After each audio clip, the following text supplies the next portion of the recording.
Que Dieu soit béni. Alors ce matin, j'espère que vous allez bien comprendre ce que je vais vous apporter, mais je voudrais vous parler des fardeaux inutiles. Pour moi, il y a 3 fardeaux qui sont absolument inutiles dans la vie des chrétiens. Il y en a bien d'autres, bien sûr, il y a beaucoup de fardeaux dont on pourrait parler ce matin, mais ces fardeaux que je vais parler avec vous, je pense et je considère que ce sont les plus importants parce que dans notre relation d'âme, dans les contacts que je peux avoir avec les chrétiens, eh bien ces fardeaux reviennent très souvent. Alors je me suis attaqué un petit peu à la parole de Dieu, j'ai voulu voir ce que le Seigneur nous disait et nous dit sur ces fardeaux.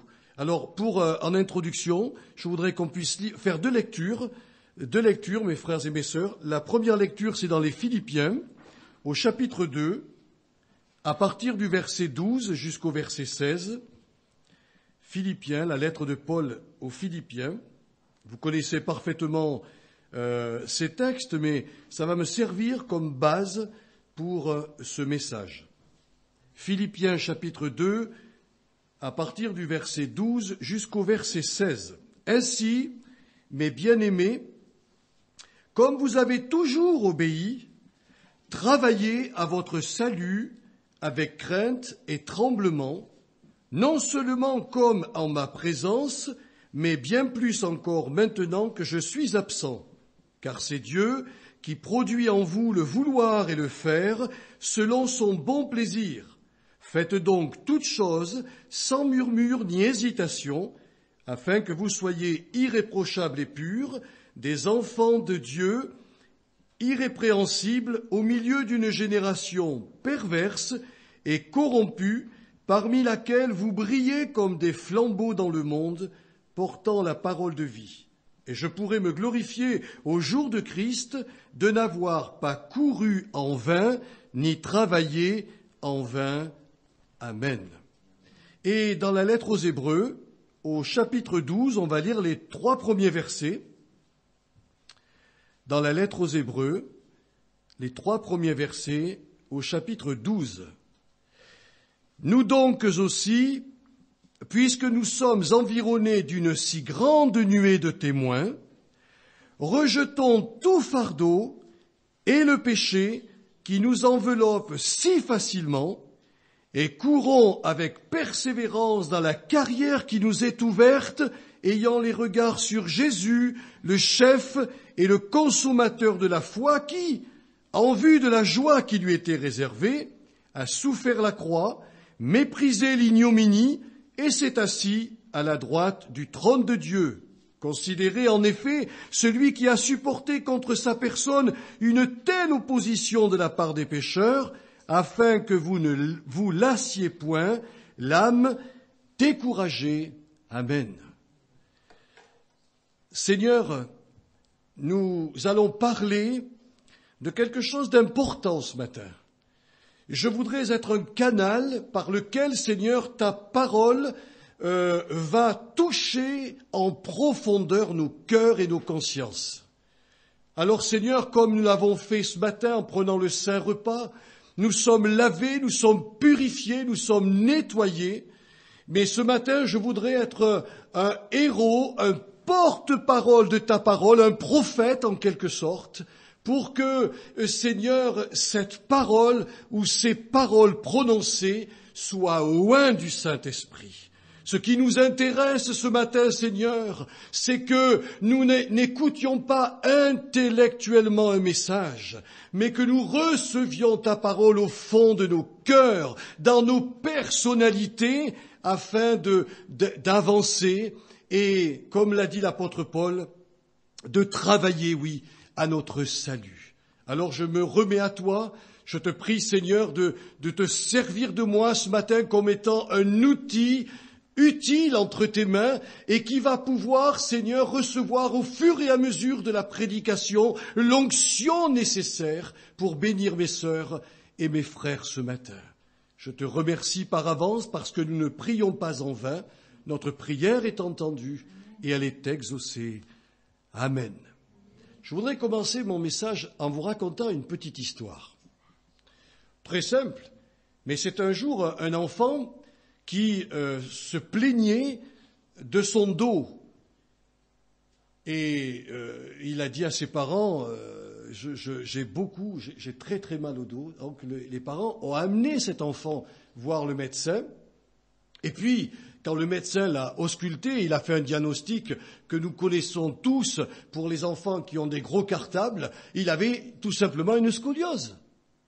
Il était déformé dans sa colonne vertébrale à cause du poids de tous les livres qu'il amenait en cours. Et bien sûr, le médecin a recommandé à ses parents, pour que cet enfant retrouve une bonne santé, eh bien, il lui a recommandé d'éliminer de son cartable, eh bien, les livres inutiles. Alors aujourd'hui, on entre dans un monde moderne, je l'ai vu récemment à la télévision, plus ça va aller, moins les enfants auront des cartables, ils auront, avec des gros livres, ils vont avoir des ordinateurs, tout sera rangé à l'intérieur, ça sera beaucoup plus pratique, il faut le reconnaître. Mais ça m'a parlé dans cette histoire parce que beaucoup de chrétiens, et peut-être vous en faites partie, eh bien, ont aussi une scoliose, mais une scoliose spirituelle. Parce qu'ils portent avec eux, après leur conversion, des fardeaux inutiles. Il y a, je le crois sincèrement, je peux vous représenter le chrétien avec un sac à dos. Le Seigneur nous a donné un sac. Il y a des fardeaux que nous allons porter toute notre vie parce que c'est comme cela.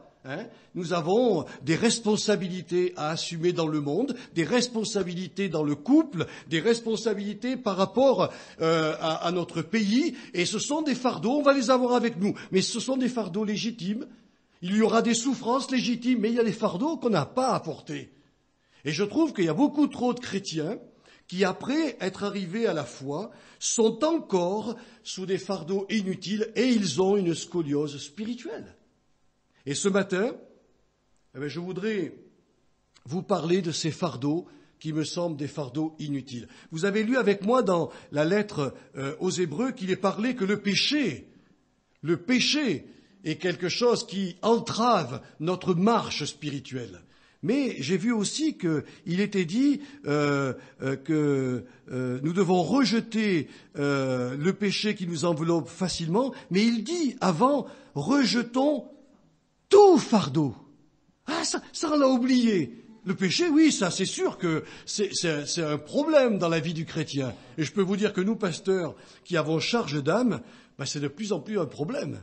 Parce que la mentalité du monde et la moralité du monde est aux antipodes de la pensée divine et de la moralité évangélique. Et c'est pas facile pour nous d'aller conseiller les chrétiens et de leur montrer comment ils doivent aujourd'hui marcher dans ce monde. Je me suis penché sur le texte original, j'ai voulu voir ce que voulait dire le mot fardeau. C'est important de savoir le sens des mots. Eh bien, simplement, le mot onkos, il comporte l'idée d'un poids, mais surtout d'une masse. Une masse lourde sur notre âme qui va, amoindrir notre zèle et notre enthousiasme pour Dieu, et qui va favoriser le découragement de notre âme. L'apôtre ici, qui a écrit la lettre aux Hébreux, dit bien que si nous traînons le péché avec nous et si nous traînons des fardeaux inutiles, nous allons à un moment donné être laminés et être découragés. Parce que la vie chrétienne, c'est quand même pas facile. Hein. Il faut reconnaître que c'est un marathon. La course chrétienne, ça dure très longtemps, ça dure toute la vie. Et tous les jours, on est confronté à toutes ces difficultés et ces problèmes. Alors, je vais vous parler ce matin de 3 fardeaux que je considère comme vraiment inutiles. Le premier fardeau, c'est celui de la culpabilité, ou plus exactement de la fausse culpabilité. La Bible nous parle de 2 sortes de culpabilité, la vraie et la fausse. Et la vraie culpabilité, mes frères et sœurs, elle est absolument nécessaire. Les gens ne se rendent pas compte. Ils disent « Ah non, Dieu ne nous culpabilise pas. » Mais comment tu veux venir à la foi ? Comment veux-tu être pardonné? Comment veux-tu abandonner ta vie si le Saint-Esprit ne produit pas en nous la conviction de péché? Et quand il produit la conviction de péché, c'est une culpabilité. Parce que vous savez ce que ça veut dire, le mot culpabilité? Ça veut dire tout simplement le jugement de l'esprit sur lui-même. Mon esprit a besoin d'avoir la lumière divine et l'illumination divine pour entrer dans la vraie, dans la bonne, dans la juste culpabilité. Parce que quand je me sens coupable, je vais vers le Seigneur.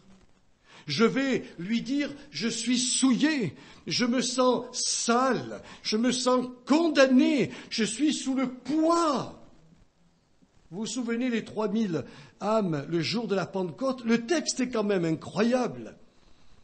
Il dit qu'ils furent transpercés par la parole de Dieu. Ils eurent le cœur transpercé, pas l'intelligence. Le cœur, et les gens disent, c'est quoi le cœur? Ils pensent toujours à la palpitation, au sang, mais le cœur moral, c'est mon moi, c'est moi. Vous avez devant vous ce matin un cœur changé, c'est-à-dire une personnalité pardonnée, repentante, lavée par le sang de Jésus. Il a fallu qu'à un moment donné, j'avais 22 ans, quand la vraie culpabilité est arrivée à l'écoute de la parole de Dieu, le Saint-Esprit m'a touché, il m'a montré que j'étais un pécheur souillé, perdu, sans espérance. Ça a produit en moi une culpabilité terrible. Mais quand je suis venu vers le Seigneur avec cette juste culpabilité, et que je lui ai avoué mon péché, et que je l'ai pris comme sauveur, le sang de l'agneau m'a lavé, et la paix intérieure que je n'avais pas est venue en moi. C'est pour cela que le prophète Ésaïe a dit dans son chapitre 57, versets 20 et 21, « Il n'y a point de paix pour le méchant, dit mon Dieu. » S'il n'y a pas une juste culpabilité, si vous n'avez pas connu cette juste culpabilité, vous ne pouvez pas aller vers Jésus. Dites à quelqu'un dans le monde, t'es coupable, t'es condamné, et tu marches vers l'enfer. Il s'en fiche. Il s'en fiche complètement. Pourquoi? Parce qu'il n'a pas eu cette lumière et cette révélation. Et ça, c'est la juste culpabilité. Mais il y a la fausse. La fausse culpabilité n'est pas l'œuvre du Saint-Esprit, parce qu'elle demeure dans la vie des personnes comme un fardeau pesant, et son origine. Alors, j'entre pas dans un débat psychologique, je ne suis pas un psychologue, je ne suis pas un psychiatre. Il semblerait que son origine peut remonter à quelques traumatismes subis dans la petite enfance, voire même que la fausse culpabilité a pu naître d'une éducation parentale trop rigide. Ce qui est sûr, c'est que nous, chrétiens, peu importe les blessures du passé, peu importe, je dirais, le traumatisme que nous avons pu subir dans notre petite enfance ou bien dans notre adolescence ou même dans notre vie d'adulte, il n'est pas bon de garder cette mauvaise culpabilité. Pourquoi? Tout simplement parce que la Bible nous dit que si je la conserve en moi, elle va pourrir mon existence, elle va empoisonner mon âme et au point de me faire perdre la paix, la quiétude intérieure. Je rencontre pas mal de chrétiens qui sont sous le poids d'une culpabilité à cause des péchés qu'ils ont pu même commettre dans le passé ou des traumatismes qu'ils ont vécus. Et je leur reprends ce texte qui est écrit dans 2 Corinthiens chapitre 5 verset 17, mais il est dit, celui qui est en Jésus-Christ est une nouvelle créature, les choses anciennes sont passées, voici toutes choses sont devenues nouvelles. Ça ne veut pas dire que notre Sauveur se désintéresse de notre traumatisme passé, mais il nous dit, ne traîne pas avec toi une culpabilité dont j'ai payé le prix.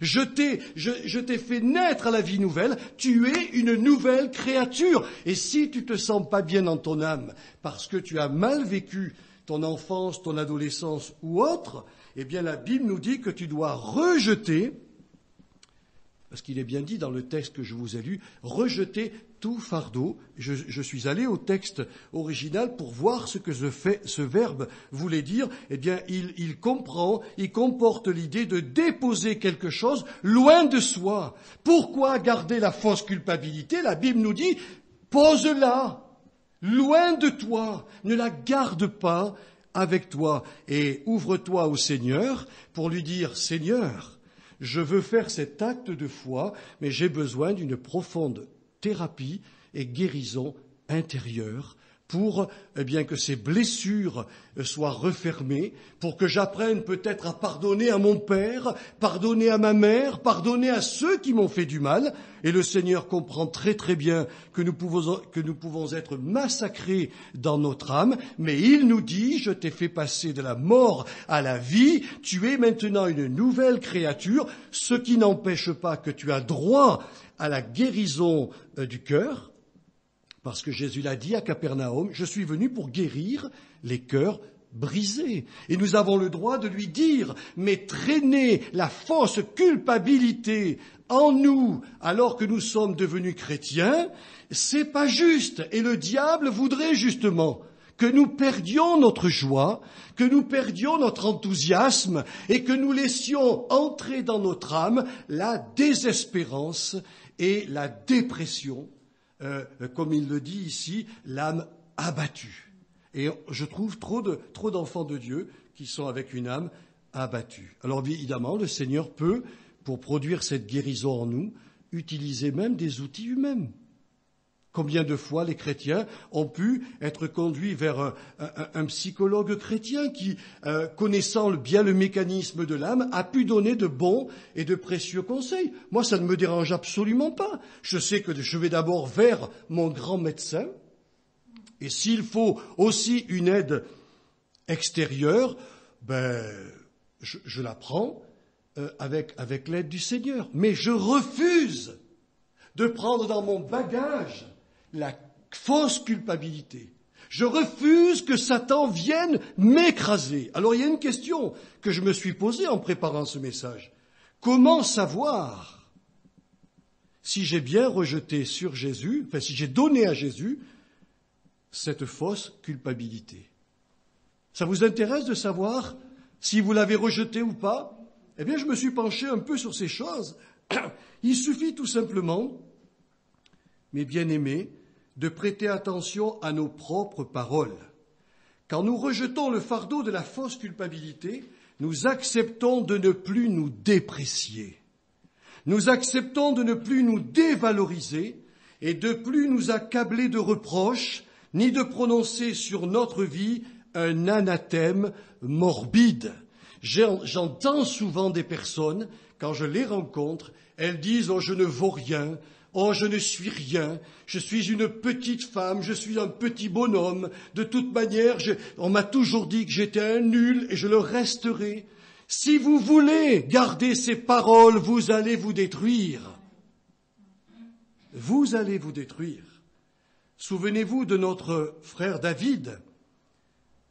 Pourtant, David a commis des choses atroces dans sa vie. Mais quand il a été pardonné du Seigneur, quand Dieu lui a effacé son péché, pardonné son crime, et qu'il l'a rétabli dans la royauté, David a pu dire, je ne sais pas s'il avait une glace à l'époque, mais il s'est regardé en disant « Tu es une belle créature ». Il ne s'est plus dévalorisé. L'apôtre Paul était tellement traumatisé d'avoir travaillé contre l'Église de Dieu, qui dira à plusieurs reprises, je suis le plus petit des apôtres, je suis le moindre des apôtres, j'ai persécuté l'Église de Dieu. C'est vrai, Paul, mais tu es quand même un super champion, mince. Parmi les 12, tu es le seul à avoir bossé plus qu'eux. Tu nous as laissé 16 lettres dans la Bible et des enseignements et des révélations extraordinaires. Tu es un génie, mon Polo. Quand je le verrai au ciel, je lui dirai extraordinaire. Vraiment, tes paroles m'ont fait du bien. Mais il avait du mal, et je comprends que les chrétiens aient du mal à rejeter cette fausse culpabilité. Par la grâce de Dieu, il se ressaisira. Et il dira quelque chose que je trouve beau par la grâce de Dieu, je suis ce que je suis. Ah, quand on arrive à dire cela, eh bien, nous n'acceptons plus que le diable nous accable. Parfois, j'entends la petite voix, tu te souviens de ce que tu as fait, les intentions que tu avais, les péchés que tu avais commis? Je lui dis, ben oui, alors, ils ont été lavés. Qu'est-ce que tu viens me rappeler? Un truc qui est pardonné. Va-t'en, arrière de moi, Satan. Je suis juste aujourd'hui, je suis saint aujourd'hui, je suis en marche vers le ciel. Si tu me dis que je ne suis pas encore transformé à l'image du Christ, absolument raison, mais je suis en devenir. J'avance. Je refuse le poids de la culpabilité, de la fausse culpabilité. Je refuse de me déprécier, je refuse de me dévaloriser, je refuse l'anathème morbide sur ma vie. Je connais un couple, mes frères et mes sœurs, qui ont quelques années. Quand je les embrasse, systématiquement, tous les deux me disent on est vieux. Alors sur le plan humain, ils ont raison. Ils ont de l'âge. Mais chaque fois que leur âme entend cette confession, eh bien, leur âme leur renvoie à cette image qu'ils sont vraiment vieux. Ils peuvent plus prêcher, peuvent plus travailler pour Dieu, peuvent plus faire ceci et cela. Et comme ils sont vieux, ils peuvent pas venir à la réunion de prière du jeudi soir. Pensez-vous, on est vieux. Les vieux sortent pas le soir. Mais c'est dans la tête. Et chaque fois qu'ils disent cela, leur centre nerveux enregistre et demeure dans un état négatif. Et chaque fois qu'ils veulent bouger pour aller dans une rencontre ou venir prier parce que l'esprit est bien disposé, ils ont envie de le faire, eh bien leur centre nerveux leur dire « Vous ne pouvez pas partir à la réunion de prière, vous êtes vieux.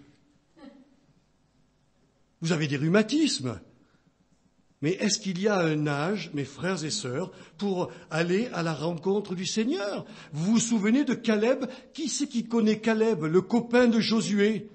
Le type a 80 ans, il vient voir Josué, il lui dit, bon, maintenant je vais bosser, alors tu me donnes mon terrain, et je vais prendre en main les choses et conquérir mon territoire. Alors, quelqu'un qui aurait été non spirituel lui aurait dit, attends, t'es un papy, hein? T'as 80 ans, mon ami. On va pas à 80 ans faire la guerre. Il a dit quoi? Moi, je suis encore jeune. Mon âme est jeune. Je loue le Seigneur. Il m'a donné un territoire. Je veux conquérir tout mon territoire. Il n'acceptait pas la fausse culpabilité. Ne l'acceptez plus, frères et sœurs. Et si vous voulez savoir si cette fausse culpabilité revient, écoutez-vous. Est-ce que vous vous dévalorisez? Est-ce que vous vous dépréciez? Est-ce que vous vous accablez de reproches? Si c'est le cas, allez vers Jésus en disant « Pardon Seigneur, je suis encore dans un traumatisme du passé, je dépose ce fardeau, je le jette loin de moi et je vais te dire une chose Seigneur, je suis quelqu'un de spécial, quelqu'un de merveilleux, je suis unique. » Vous vous rendez compte que Joël Loubia, il n'a pas deux sur la terre? Heureusement. Mais je suis unique. Ma manière de prêcher est unique. Les idées qui me viennent par le Seigneur pour prêcher au peuple de Dieu est unique. Mais toi, tu es aussi unique. Je suis quelqu'un de valeur et tu es aussi, toi qui me regardes ce matin, quelqu'un de valeur. Et beaucoup de chrétiens n'entrent pas dans cette dimension. Ils portent ce fardeau de la culpabilité, ils traînent avec eux ce lourd fardeau, et c'est pour cela qu'ils ne sont pas joyeux, c'est pour cela qu'ils ne louent pas spontanément le Seigneur, ils ne croient pas qu'ils sont morts et qu'ils sont vivants dans le Christ. Et Paul leur dira, et il vous dit par ma bouche ce matin, regardez-vous comme morts à votre vie passée, au péché, à tout ce que vous aviez, puis regardez-vous vivant. Vous savez que vous êtes des princesses et vous, les hommes, des princes. Quelqu'un m'a dit, est-ce que tu es riche, Joël? Est-ce que tu as beaucoup d'argent? Je lui ai dit, je suis l'homme le plus riche du monde. Non, il m'a dit, tu plaisantes, t'as gagné au loto? Ah non. Je lui ai dit, mon Père céleste a dit dans un des psaumes, à moi la terre et tout ce qu'elle renferme. C'est-à-dire l'argent, l'or, les joyaux, les perles précieuses. Nous aurons tout. Et ma femme me rappelle souvent, elle me dit, tu sais Joël, quand on va rentrer au ciel, il va y avoir des portes en diamant, il va y avoir de l'or partout, mais nous sommes super riches. Si mon père est riche, je peux passer commande. La dernière fois, j'ai fait faire un devis dans la foi. Vous allez rire. J'ai fait faire un devis, parce que j'ai pas d'argent, mais dans la foi, pour refaire le devant de ma maison. Et ça coûte pas cher. Et puis le Seigneur m'a dit, mais oui, mais pourquoi tu me demandes pas à moi, qui suis ton père et qui est riche, de t'envoyer l'argent? Eh ben, je lui ai passé commande. Donc, si vous êtes touché par la grâce de Dieu, mais je vous dis pas combien, hein, mais le Seigneur, là, il va me donner. Mon Père a tous les moyens. Je suis son fils. Je suis un héritier du ciel. Je suis un prince. Je suis pas fauché. Oh, humainement, oui, je suis pas un nabab, mais spirituellement, je suis un nabab. Spirituellement, je suis quelqu'un de valeur, j'ai une position, je suis un ambassadeur du royaume de Dieu. Alors je dois me présenter comme un ambassadeur, parler comme un ambassadeur, être bien habillé comme un ambassadeur, sans faire de l'excès. Je représente mon Père. Il y a un autre fardeau qui est très important, frères et sœurs, et que je rencontre souvent quand les chrétiens me parlent, c'est le fardeau d'un avenir angoissant. Alors là, je vous demande vraiment de bien m'écouter pour ne pas entendre ce que je ne dis pas. Ce que j'ai expérimenté au travers de ces 40 ans de conversion, c'est que je ne peux pas bien vivre mon présent si je n'ai pas au fond de moi-même la certitude que le Seigneur m'acceptera un jour dans son ciel de gloire, malgré ma nature qui est encore charnelle, malgré mes faiblesses, malgré mes manquements, voire même, excusez-moi de le dire, malgré mes chutes si souvent répétées encore. Si je n'ai pas l'assurance d'un avenir heureux, je vivrai très très mal mon présent. Or, Dieu veut qu'on vive notre présent. Et c'est pour cela que l'analyse que je fais de mon passé et la vision que j'ai de mon futur vont déterminer mon présent. Si je me sais pardonner, si je me sais nettoyer, si je me sais une nouvelle créature, et si je sais que mon avenir est un avenir glorieux, quelle que soit ma nature encore fragile, alors je vais prendre à bras le corps la journée qui s'ouvre à moi et je vais la vivre dans la joie, dans l'harmonie et dans le bonheur. Eh bien, il y a beaucoup de chrétiens qui ne vivent très très mal et ils sont pas heureux, ils n'ont pas la certitude de cet avenir heureux et ils continuent à avoir une âme tourmentée, se demandant s'ils vont obtenir le ciel. Je ne sais pas si ça vous parle, mais nous avons dans nos programmes évangéliques deux tendances. Nous avons la tendance de ceux qui pensent qu'un chrétien ne peut jamais perdre son salut, et nous avons la tendance de ceux qui disent qu'un chrétien peut perdre son salut. Je ne vais pas discuter ce matin sur ces choses, mais je vous donne mon point de vue, et je pense honnêtement que et là, écoutez-moi bien, pour un authentique chrétien, je précise le mot, un authentique chrétien, celui qui m'a vu avant même que je naisse, qui a vu que j'allais croire en Jésus, a prédéterminé mon avenir et je ne me perdrai jamais. Même si je déchois un peu de la grâce de Dieu, il me ramènera. Même s'il m'enlève quelques années de vie, comme on le voit avec l'incestueux de Corinthe, comme on le voit dans le passage que notre frère a lu ce matin, passage où il est dit que si nous prenons indignement le repas du Seigneur, nous pouvons être jugés afin de ne pas être condamnés avec le monde. Et c'est là que j'insiste bien pour les authentiques chrétiens, parce que dans nos églises, il y a aussi de faux chrétiens. Il y a des gens qui n'ont pas vraiment passé par cette nouvelle naissance. Alors je vous le prouve par deux textes bibliques, deux déclarations.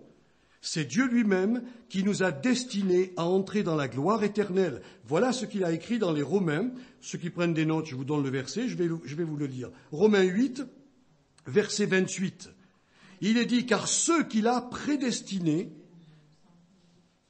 à être semblables à l'image de son Fils, alors il les a appelés, et ceux qu'il a appelés, il les a aussi justifiés, et ceux qu'il a justifiés, il les a aussi glorifiés.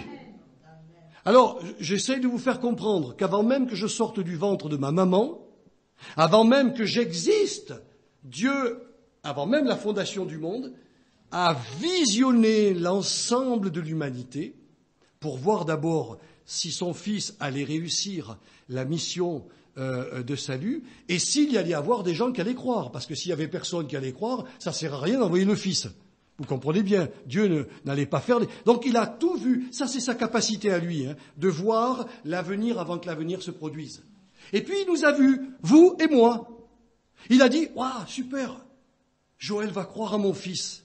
Alors comme il va croire à mon fils, eh bien je vais l'appeler à un moment donné de sa vie. Et quand il va répondre à l'appel, je vais le justifier. Et quand il sera justifié par le sang de l'agneau, je vais faire plus, je vais prévoir son avenir éternel glorieux. Je vais le glorifier avec mon fils avant même qu'il soit né, avant même qu'il soit pécheur, avant même qu'il soit sauvé. C'est exactement ce qui m'est arrivé et ce qui vous est arrivé aussi à vous. Donc Dieu nous a prédestinés à un salut. Je serai sauvé. Et ça c'est important, Un authentique chrétien sera sauvé. Je crois vraiment à l'assurance du salut éternel pour les authentiques chrétiens. Et il y a un deuxième texte qui est incroyable, parce que la Bible nous parle de travailler à notre salut, on l'a vu ensemble. Eh bien, il nous parle que un jour, ce même Seigneur qui a déjà prédéterminé notre futur, eh bien, il va nous aider ici-bas. D'ailleurs, vous l'avez lu avec moi dans les Philippiens, c'est Dieu qui produit en vous le vouloir et le faire selon son bon plaisir. Bien sûr, avec notre concours, il ne fait pas tout le travail, il nous demande. Mais voilà ce qui est écrit dans 1 Thessaloniciens 5, versets 23 et 24. Voilà ce qui est écrit. Que le Dieu de paix vous sanctifie lui-même tout entier, et que tout votre être, l'esprit, l'âme et le corps, soient conservés irrépréhensibles lors de l'avènement de notre Seigneur Jésus-Christ. Celui qui vous a appelé, on revient, vous savez, on revient à l'appel. C'est lui qui le fera, bien sûr, avec notre concours. Il ne fait pas les choses tout seul, on nous l'a rappelé ce matin. Il le fera, c'est-à-dire qu'il nous sanctifiera lui-même. On en parlait avec votre pasteur, je ne peux pas tout seul me sanctifier. Comment le Seigneur, qui a préparé pour nous un salut dont nous ne pouvions pas espérer, comment nous donnerait-il la responsabilité, après être sauvés, de nous sauver nous-mêmes, c'est-à-dire de conserver le salut qu'il nous a donné? Alors, je vous dois une explication. Et je vous demande d'être attentifs parce que, écoutez, c'est peut-être une révélation tirée de la Bible. Je sais pas une révélation que j'ai reçue du ciel, mais tirée de la parole de Dieu, le Seigneur m'a montré pourquoi il nous demande aujourd'hui de travailler à notre salut. Travailler à notre salut ne veut pas dire que je prépare mon salut, mais ça veut dire tout simplement, et là accrochez-vous, comme nous serons sauvés, glorifiés, c'est-à-dire la résurrection nous sera accordée, je crois sincèrement que pendant notre pèlerinage terrestre, en fonction de notre consécration à Dieu, de notre obéissance à Dieu, notre corps spirituel produira un éclat plus ou moins lumineux. Et quand je dis ça aux chrétiens, c'est vrai qu'ils me regardent avec des yeux un peu bizarres, mais la Bible me l'atteste. Voulez-vous avoir un corps spirituel éclatant, glorieux, brillant? Dieu te dit, travaille à ton salut. Consacre-toi. Laisse le péché. Ne te livre pas à cette mentalité du monde, mais viens vers moi. Sois fidèle au talent que je t'ai donné. Entre dans les œuvres que j'ai préparées d'avance pour toi et tu auras, dans l'éternité, tu auras un éclat merveilleux. Je vous le prouve par la parole de Dieu. parce que je ne veux pas vous donner un truc comme ça. Dans le livre de Daniel, au chapitre 12, verset 3, on trouve un passage très étonnant. Et vous allez voir que dans le Nouveau Testament, c'est également confirmé.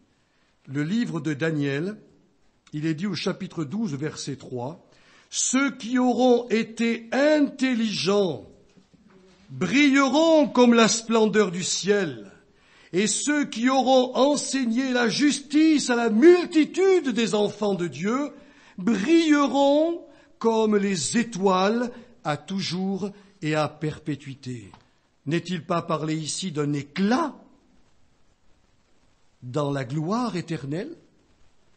Il y a des chrétiens qui seront là, parce qu'il est parlé du tribunal du Christ, où le Seigneur nous donnera les récompenses en fonction de notre fidélité ici-bas, de notre consécration à lui ici-bas, et il dira à certains chrétiens, peut-être à toi ma sœur, peut-être à toi mon frère, je ne peux pas te donner l'héritage que j'avais prévu pour toi, parce que tu n'as pas été fidèle sur la terre.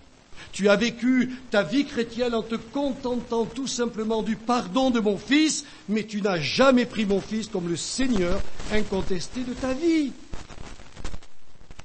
Vous vous rendez compte?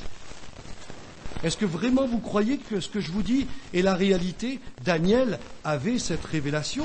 Alors allons peut-être un petit peu plus loin dans la parole de Dieu. Je vous donne un autre texte, 1 Corinthiens 15. 1 Corinthiens 15, il nous est parlé de la résurrection. Donc c'est tout à fait ce que je vous dis. Et voilà ce qui est dit au verset 41 et au verset 42. 1 Corinthiens 15, versets 41 et 42.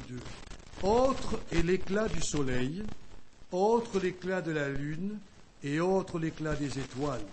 Même une étoile diffère en éclat d'une autre étoile. Verset 42, c'est la bombe que je vous laisse, mes bien-aimés. Ainsi en est-il de la résurrection des morts. C'est écrit ou c'est pas écrit? Il n'est pas parlé ici qu'on n'aura pas notre corps glorifié. Il est dit qu'on sera dans un corps glorifié, mais quel est l'éclat que je donnerai à ce corps? Quelle est la lumière? Il est dit que ceux qui auront enseigné la justice, c'est quoi enseigner la justice? C'est dire la vérité à son frère, à sa sœur. C'est dire ce que dit la parole de Dieu. C'est pas faire des prédications pour remuer les sentiments. C'est de dire, voilà ma sœur, voilà mon frère, ce à quoi Dieu t'appelle. Il t'a sauvé, il t'a promis la résurrection, ok, mais tu as un boulot sur la terre à faire pour avoir l'éclat dans ton corps spirituel. Qu'est-ce que tu choisis? Un corps fade ou un corps plein d'éclat et de lumière? Eh bien, j'ai choisi, moi, d'avoir un corps qui sera dans un éclat spirituel merveilleux. J'espère que je ne vous déstabilise pas trop, mais le Seigneur m'a dit de vous le dire. Et quand j'ai compris cela, mes frères et sœurs, je demande pardon au Seigneur de ne pas entrer dans les œuvres qu'il a préparées pour moi, ou d'être si long à entrer dans les œuvres qu'il a préparées pour moi. Je lui demande au Seigneur, je t'en supplie, Seigneur, éclaire-moi sur le travail auquel tu m'appelles. Et un jour il m'a dit, je t'appelle à prêcher ma parole et à prêcher la justice, à dire à mes enfants, non pas pour les culpabiliser, mais pour leur dire, voilà, oui, vous croyez en mon Fils.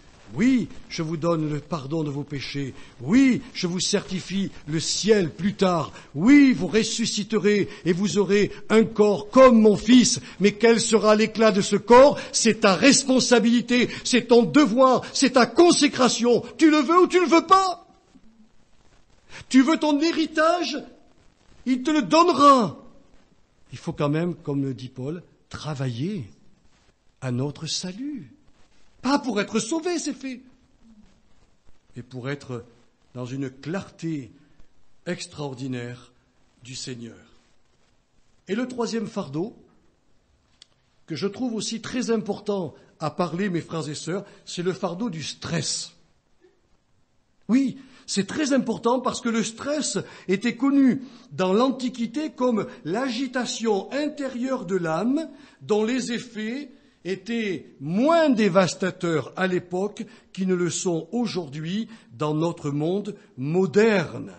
Les gens des temps anciens prenaient le temps de vivre de faire des choses à leur rythme. Ce qui ne pouvait se faire aujourd'hui se terminait le lendemain ou le surlendemain, alors qu'aujourd'hui, il semble que nos journées de 24 heures soient bien trop courtes pour réaliser tous nos projets. Vous avez des enfants de Dieu, j'en connais, frères et sœurs, et certainement qu'il doit y en avoir aussi dans la ville de Châlons, qui ne viennent pas au culte parce qu'ils vont travailler. Ils ont du boulot. Ils ont une autre préoccupation. Ils ne servent pas le Seigneur parce que leur journée de 24 heures ne suffit pas. Les gens sont comme ça. Ils sont dans une agitation intérieure, dans un stress terrible. Et ce stress, mes bien-aimés, c'est un fardeau, c'est une masse destructrice pour la santé mentale et physique des personnes, car les gens s'agitent, s'inquiètent, s'angoissent et vivent sous une perpétuelle tension nerveuse qui favorise le découragement de l'âme, conduit à l'épuisement total, ce qu'on appelle aujourd'hui dans le monde moderne le burn-out, et parfois même au suicide. Oui, vous avez des chrétiens, vous avez des pasteurs qui mettent fin à leur jour. Est-ce que Dieu m'appelle au ministère pour que je me suicide? La réponse est non. Pourquoi alors certains se suicident? Parce qu'ils font ce que Dieu leur demande pas de faire. Voilà, c'est tout. Ils sont entrés dans des œuvres que Dieu leur a pas demandées. Si demain Dieu me met à la responsabilité d'une église de 5000 membres, est-ce que je suis capable de le porter? Je vous dis tout de suite, certainement que non. Mais si il a l'intention de me donner cette responsabilité, il va me former. Et je vais porter ce fardeau, non pas comme quelque chose d'excessivement lourd, mais comme étant simplement adapté à ma personnalité qui aura été préparée et formée pour cela. Si l'activité, nous dit la Bible, est le plus précieux trésor d'un être humain, l'activisme effréné est devenu pour de nombreux chrétiens leur pire ennemi.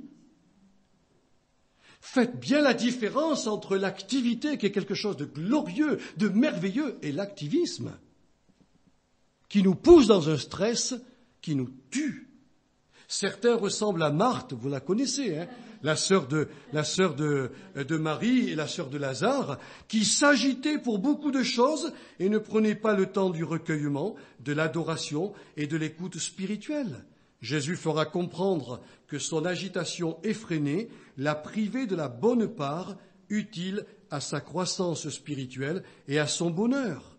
Pour sortir de cette spirale infernale, il va lui conseiller de faire un choix très clair. Rejeter le fardeau du stress et prendre le temps de venir aux pieds du Seigneur, comme le fit Marie, sa sœur. Et si vous connaissez bien la parole de Dieu, rappelez-vous comment Marthe a interpellé Jésus. Les gens stressés, les chrétiens stressés font exactement la même chose. Elle vient voir Jésus en disant « Mais ça ne te dérange pas, Seigneur, que ma sœur soit à tes pieds ?» Et Jésus de lui répondre, moi j'entends, lui dit « Non, alors absolument pas. » Tu es dans un stress horrible, en langage moderne, mais alors moi, cool, je ne suis pas dans ton stress. Et surtout, ne m'y fais pas rentrer. Parce que le problème de Marthe, c'est qu'elle voulait que Jésus entre dans son stress et que Marie quitte sa bonne part pour venir dans son stress. Je parle souvent à des chrétiens qui, lorsqu'ils sortent du culte, ils sont déjà avec le portable qui sonne. Avant, on n'avait pas de portable. Donc on n'était vraiment pas inquiets. Et puis je me suis aperçu que certains enfants de Dieu, dès que le portable sonne, mais ils vous coupent la conversation, ils se lèvent de chez vous, ils vont répondre des fois que c'est plus important que moi. Une fois ça a sonné, j'ai dit, mais attends, tu es chez moi, on est en train de parler de choses très importantes, c'est plus important ton téléphone que moi et que le Seigneur. Mais je dis, tu vas le couper, cette bestiole? Mais aujourd'hui, les gens sont comme ça. Et vous savez, ils s'appellent pour dire, t'es où? Tu fais quoi? Ça va? Ouais. 15 fois dans la journée, ça va? Ouais. On fait des SMS et on parle pour rien dire. Le portable a certainement une très très bonne efficacité, et moi je m'en sers, mais quand je suis dans l'église, mon portable il est coupé. Quand je suis dans une conversation avec un chrétien, mon portable est coupé, parce que la personne qui est en face de moi est tellement importante que je ne veux pas être coupé par quelqu'un d'autre. Et j'estime quand même que ceux qui nous reçoivent, moi j'ai été reçu dans des maisons où la télévision braillait. J'ai été obligé de dire, excusez-moi ma sœur ou mon frère, on ne pourrait pas... Ah oui, c'est vrai. Ils y pensent même plus. On n'y pense même plus à cette image qui parle et qui est là pour combler notre vide. Mes frères et sœurs, les gens sont dans le stress. La France est le pays le champion pour des anxiolytiques et tous les médicaments pour tenir les nerfs en place. Il faut rejeter ce fardeau du stress. C'est très important. D'autres, pour réussir professionnellement ou pour obtenir une position sociale, se sont lancés dans des opérations financières déséquilibrées qui les conduisent dans bien des tourments. L'apôtre Paul le dira au sujet de l'amour de l'argent, a conduit beaucoup de gens dans des tourments. Pourquoi ont-ils des tourments? Pourquoi sont-ils dans le stress? Parce que les banquiers derrière réclament. C'est tout. Bien, je vais vous dire un secret. Si vous n'avez pas les moyens de rembourser le crédit, si la banque devait vous demander de le rembourser, ne l'ouvrez pas. Et il faut que vous ayez, pour ouvrir un crédit, les moyens de le rembourser. Ma maison remboursait largement le crédit que j'ai ouvert. J'étais pas dans le stress. J'aurais eu un problème, on me prenait la maison. Mais au moins, j'étais pas dans des tourments. Aujourd'hui, je rencontre des enfants de Dieu, mes frères et mes sœurs, qui sont dans des tourments parce qu'ils sont dans des dettes monstrueuses. Ils ont tout vendu pour payer déjà les anciennes dettes et aujourd'hui, ils sont sous des fardeaux financiers terribles. Comment voulez-vous venir devant le Seigneur et pour l'adorer? Vous êtes tourmentés. Tourmentés. Le diable a réussi vraiment à enlever la paix du cœur de ces chrétiens et à leur mettre un fardeau de stress sur leur vie. Et c'est pour cela qu'ils ne peuvent pas écouter la voix de Dieu, qu'ils ne comprennent plus la Bible et qu'ils ne peuvent plus rentrer dans une adoration merveilleuse. Alors là aussi, il y a un choix à faire. Jésus l'a dit très clairement dans l'Évangile. Personne ne peut servir deux maîtres. Soit tu sers Mammon, soit tu sers Dieu. Et je crois que je peux me servir de l'argent, je peux me servir de Mammon, mais c'est moi qui dois dominer. Or, aujourd'hui, c'est le contraire. C'est Mammon qui domine les personnes, qui les tient sous des fardeaux. Et voyez-vous, ce stress est terrible. Ce que j'ai appris au travers de la Bible, c'est que mon Père, votre Père, n'est pas stressé. Cool, notre Seigneur. Excusez-moi d'employer ce terme qui est moderne, mais notre Dieu prend son temps pour faire les choses et même pour réaliser ses promesses. C'est l'apôtre Pierre qui l'a dit. Vous ne devez pas ignorer que devant le Seigneur, un jour est comme 1000 ans, et 1000 ans sont comme un jour. Le Seigneur ne tarde pas dans l'accomplissement de ses promesses, comme quelques-uns le croient. Mais il use de patience envers tous, ne voulant qu'aucun périsse, mais voulant que tous arrivent à la repentance. Alors imaginez, soyez un peu dans l'imagination, hein. On est au ciel, on a un père stressé, il dit à son fils, vite, vite, vite, il faut descendre sur la terre, faut récupérer l'épouse. Alors, ils le font. L'épouse est enlevée, puis il dit, oh mince, elle n'est pas grande, mon épouse. Ben oui. Ben oui. Si tu t'étais pas tant pressé, tu aurais pu avoir une immense foule. Et c'est pour ça que Dieu ralentit ses promesses, ralentit la période de son retour et que personne ne le connaît. Pourquoi? Afin que tous puissent être rentrés dans le plan du Seigneur. Alors il n'est pas stressé. Quand son fils arrive, oh, il dit, Père, je prie pour ceux d'en bas.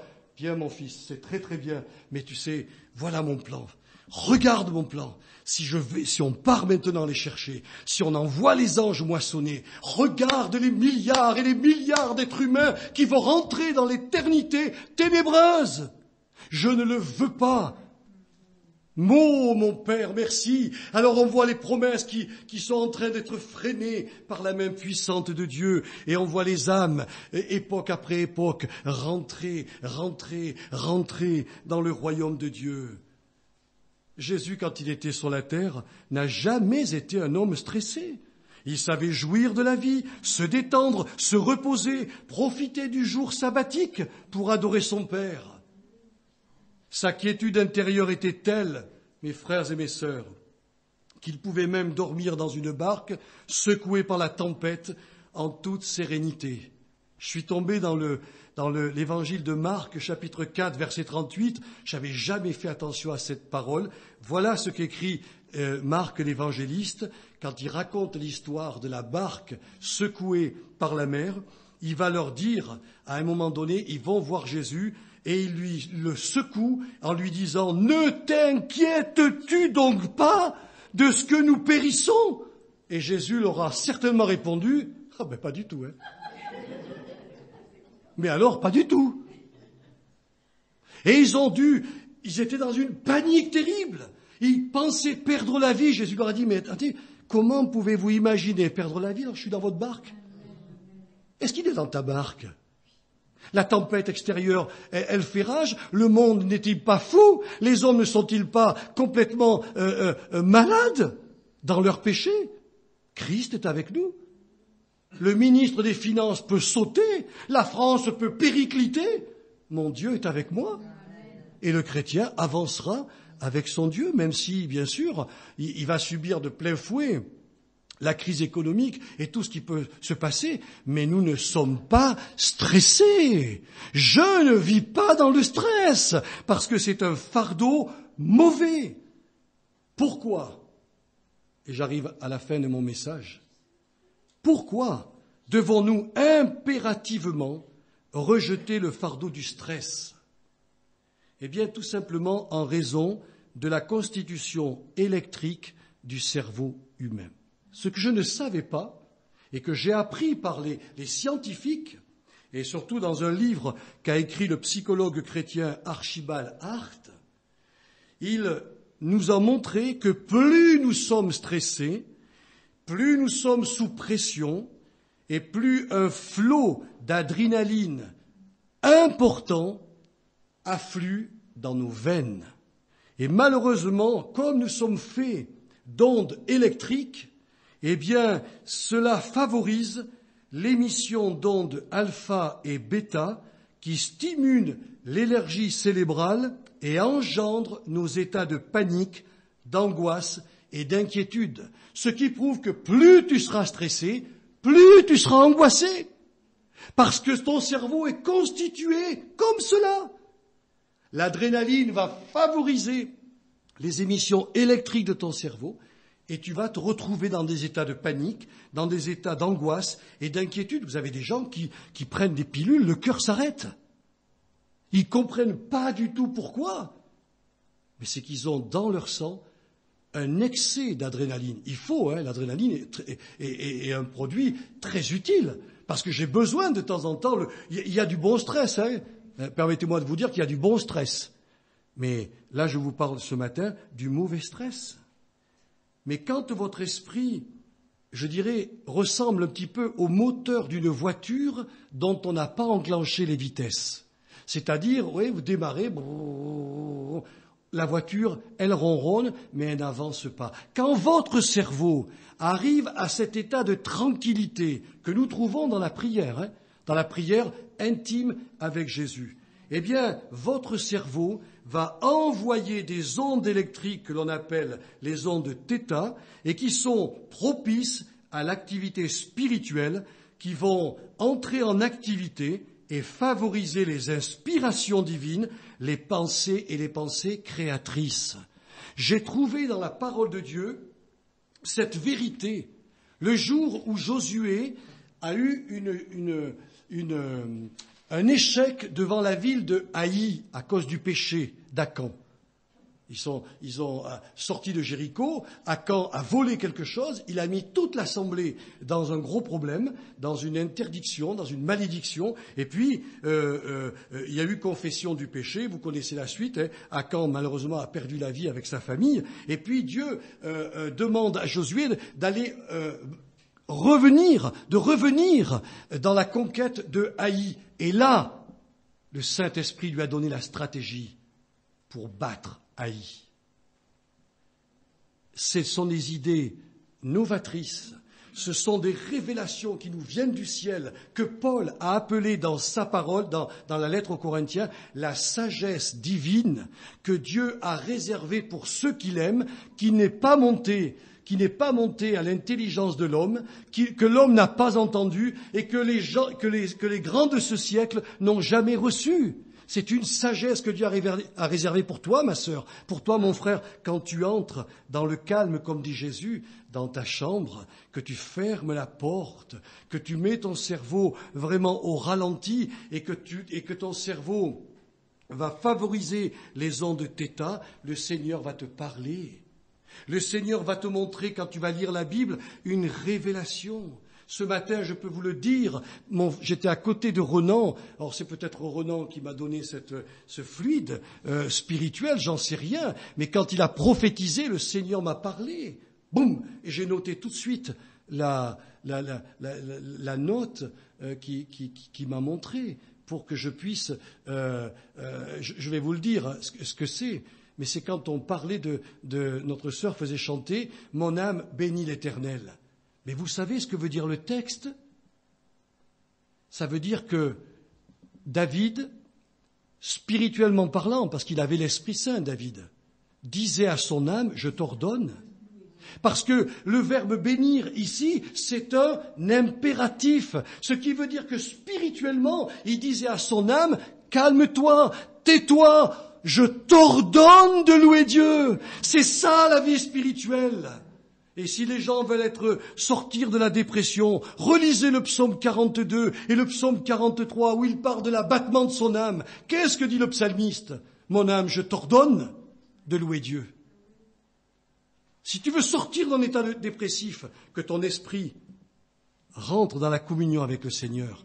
Et quand il est plein de lui, tu reçois une onction spéciale, tu reçois une révélation spéciale, tu reçois une illumination spéciale. Oui, des pensées créatrices. Regardez notre frère Pierre sur son toit. Lui qui ne rentrait jamais chez un incroyant. Pendant qu'il était en état d'extase. C'est-à-dire dans l'état où son esprit ronronnait. Où il n'était pas dans un stress et une activité nerveuse.